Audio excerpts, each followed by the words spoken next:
Bienvenue sur prof.fr, overblog.fr. Aujourd'hui, dans le cadre de l'activité de langue, nous allons étudier les types de raisonnement. Le raisonnement et les arguments logiques. Le raisonnement déductif, pour commencer. Alors, le raisonnement déductif procède par projection d'un cas général ou principe général sur un autre particulier. On part du général pour conclure et pour déduire la même chose, mais pour un cas particulier. Qui cherche trouve. Je peux donc trouver des sons pour mon projet. Alors, qui cherche trouve, c'est un principe général, et le particulier, c'est que, dans mon cas, je peux trouver des sons pour mon projet. Alors, le syllogisme. Le syllogisme est la forme explicite des raisonnements déductifs. Il comporte trois parties. Alors, le cas général présente la première prémisse, ou la proposition de départ. Le cas particulier présente la seconde prémisse. Et nous avons la conclusion. C'est l'aboutissement de l'application du général au particulier. Il arrive que l'on ne trouve pas la première prémisse, voire les deux prémisses d'un syllogisme. Dans ce cas, l'on dit qu'elles sont implicites ou sous-entendues. Bien sûr, elles sont évidentes. Alors nous avons des exemples. Tu ne pouvais pas éviter l'accident. Alors, la première prémisse qui est sous-entendue, c'est que rouler vite fait perdre le contrôle du véhicule. Ça, c'est un principe général. Deuxième prémisse, tu roulais en grande vitesse. Ça, c'est le cas particulier. Et la conclusion, tu contrôlais plus la voiture. Tu ne pouvais pas éviter l'accident. Les arguments logiques. Les arguments logiques se rattachent au raisonnement déductif. Ils expriment des aspects ou des liens de succession, de causalité ou de coexistence. Liens de succession ou de causalité. Le procédé consiste à tirer argument de ce que tel fait est généralement suivi de tel autre ou telle chose, cause habituellement tel autre. Exemple, si vous dormez pendant que les autres travaillent, vous serez dépassé. Donc là, c'est un argument d'encouragement ou de mise en garde. Lien de coexistence.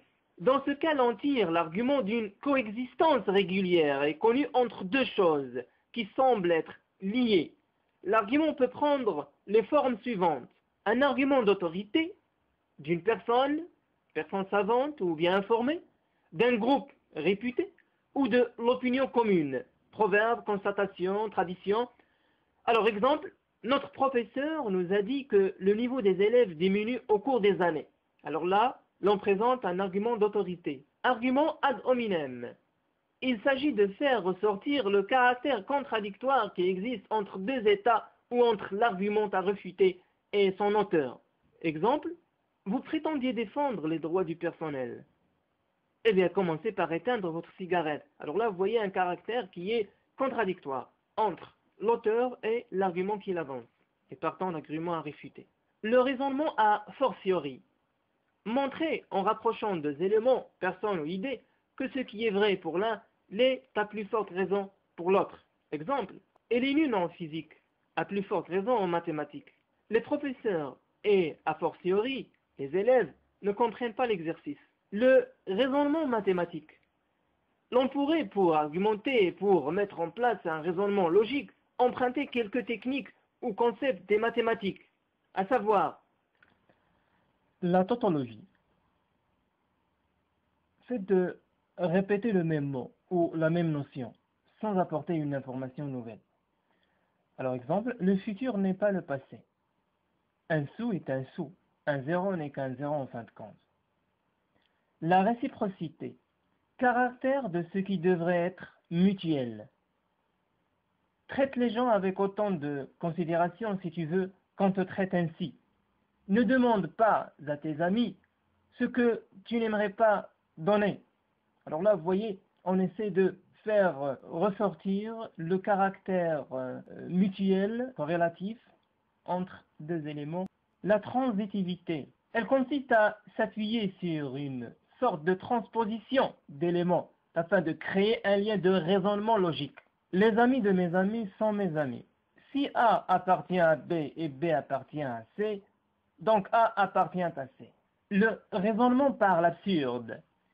Il s'agit ici de montrer les conséquences absurdes d'un fait, c'est-à-dire contradictoires avec les prémices d'une proposition. Je voudrais pas des glaçons sans sucre. Cela ne vaut pas la peine. Une démocratie sans le pouvoir du peuple est-elle encore une démocratie? Le raisonnement inductif. Le raisonnement inductif consiste à utiliser un exemple, un cas particulier pour soutenir une thèse de portée générale. En quelque sorte, c'est l'inverse du raisonnement déductif. Je ne m'attendais pas à ce genre de questions lors de mon exposé. Il paraît que la préparation doit envisager une simulation pour anticiper. Alors, le cas particulier, c'est que je suis en train de poser et j'étais offusqué, on va dire, par quelques questions auxquelles je n'ai pas porté l'importance adéquate. Et à partir de ce cas particulier, je fais une déduction, une sorte de conclusion générale, c'est qu'il faut, pendant la préparation, il faut faire une sorte de simulation pour anticiper et pour éviter ce genre de problème. L'exemple argumentatif. L'on tire dans ce cas une sorte de loi générale à partir d'un exemple. D'argent au point de cacher, mais le père fut sage de leur montrer avant sa mort que le travail est un trésor. Donc tiré du texte de La Fontaine, Le laboureur et ses enfants. Alors là, vous voyez une sorte de morale, une sorte de loi générale, à partir d'un exemple, en l'occurrence le laboureur et ses enfants. L'exemple illustratif. Dans ce cas, l'on veut, par l'exemple illustratif, renforcer une thèse déjà admise en l'introduisant souvent par exemple ou ainsi. Les effets pervers de l'ère coloniale persistent encore, comme par exemple la crise des valeurs dans le domaine de la télécommunication. L'analogie. Le raisonnement par analogie joue sur le rapport de similitude entre deux couples de choses, d'éléments ou d'objets. La rage est à la colère, ce que le fanatisme est à la superstition. La bonne grâce est au corps, ce que le bon sens est à l'esprit. Raisonnement et argument affectif, l'expression de la bonne image. L'expression de la bonne image du locuteur passe avant tout par la confiance. Alors, pour inspirer la confiance de son auditeur, le locuteur manifeste l'aisance, la compétence, l'honnêteté et la sincérité. Et cela va s'exprimer par le moyen du lexique et des tournures des phrases utilisées. Écoutons l'exemple.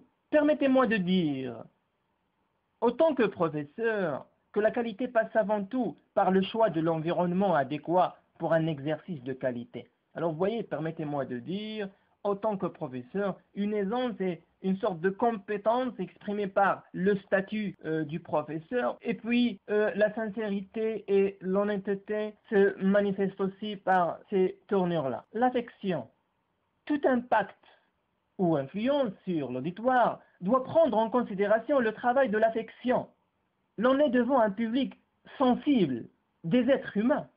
L'affection ne veut pas dire tromper l'autre, mais plutôt paraître plus convaincant par le moyen de l'expression de la modestie et de la considération. Exemple, mes chers collègues, il me semble que l'objectivité, pour se mettre à distance par rapport à une contre-argumentation, il est nécessaire de dissimuler les marques de subjectivité pour paraître objectif et impartial.